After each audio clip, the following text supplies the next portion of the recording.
সন্দেশখালীর মা বোনেদের জন্য আমি নিজে যা ঘটেছে এবং যেভাবে আমার মা বোনেদের অসম্মান করা হয়েছে, আমি তার জন্য আমি আমার হৃদয়স্থল থেকে আমি মর্মাহত, আমি দুঃখিত। মা বোনেদের নিয়ে অসম্মানের খেলা আর কেউ যেন না খেলে, এটা মাথায় রাখতে হবে।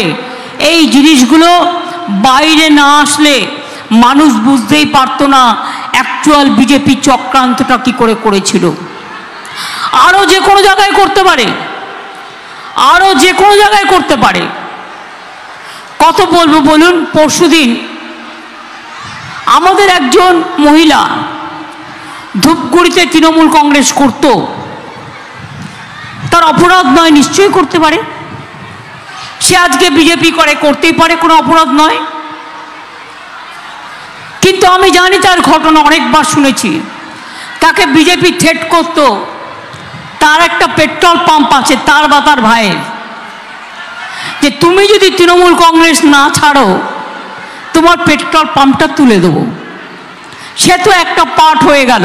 সেই জন্য সবাইকে বলবো, ভোটের আগে বিজেপির প্ল্যান এ সন্দেশখালী বাতিল হয়ে গেছে, মা বোনেরাই বাতিল করে দিয়েছেন। প্ল্যান বি মন্দির মসজিদ দাঙ্গা লাগানো,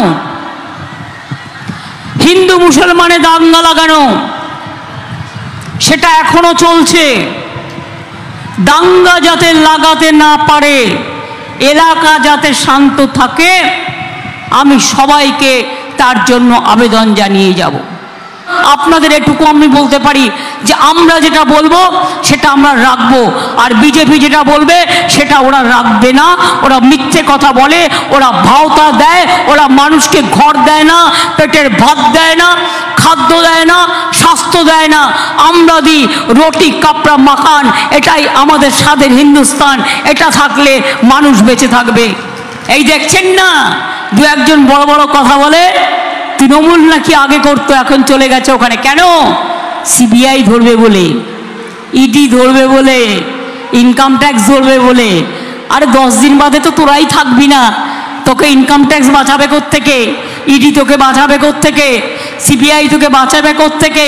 এটা তো তোমাদের ইলেকশন। আমাদের বাংলা সরকার তো থাকবে, আর আমরাও দেখতে চাই মানুষ যাতে ভালো থাকে। তবে মনে রাখবেন, বাংলা একটা একটা করে সিট জিতলে আমরা বাংলা অল ইন্ডিয়া লেভেলে যে ইন্ডিয়া জোট আমি তৈরি করে দিয়েছিলাম, সেই ইন্ডিয়া জোটকে আমরা ক্ষমতায় নিয়ে আসবো। এনআরসি ওদের দিয়ে বাতিল করাবো, ক্যাব বাতিল করাবো, ইউনিফর্ম সিভিল কোড বাতিল করাবো, 100 দিনের কাজ চালু করাবো, মানুষের কাজ চালু করাবো। যাদের যাদের এখনো হয়নি, আমি ইলেকশনের পরে আবার একটা দুয়ারে সরকার করে দেব, সেখানে গিয়ে নাম লিখিয়ে এটা করে নেবেন। অর্থাৎ আগে ছিল 60 বছর পর্যন্ত, এখন আমি এটা করে দিয়েছি একেবারে সারা জীবন ভোর। আপনার একটা সম্মান, একটা আত্মসম্মান, মায়ের গরিমা, মায়ের সম্মান, ভাই বোনদের সম্মান, তারা খুশি হয়। সকলে ভালো থাকুন, সুস্থ থাকুন, সুন্দর থাকুন। আবার দেখা হবে। 31শে মার্চ থেকে 2 মাস ধরে রাস্তায় পড়ে আছি। কালকে কলকাতায় ফিরেছি। এখন এই 9 দিন আমাকে সাউথ 24 পরগনা, নর্থ 24 পরগনা, কলকাতা এগুলো করতে হবে। যাবার আগে আমি প্রথম শুরু করলাম এই বসিরহাটের আমার পবিত্র মাটি থেকে, ইছামতির পবিত্র মাটি থেকে, আমার সন্দেশখালী, আমার হিঙ্গলগঞ্জ, আমার মিনাখা, আমার বাদুরিয়া, আমার সমস্ত এই পবিত্র মাটি থেকে, হারোয়া, আমার সমস্ত পবিত্র মাটি থেকে আমি যাবার আগে আর বসিরহাটে হাজি নুরুল যেদিন জিতবে তার কয়েকদিনের মধ্যে আমার প্রথম ভিজিট এবার সন্দেশখালী হবে। তার কারণ আমি আপনাদের দেখতে যাব।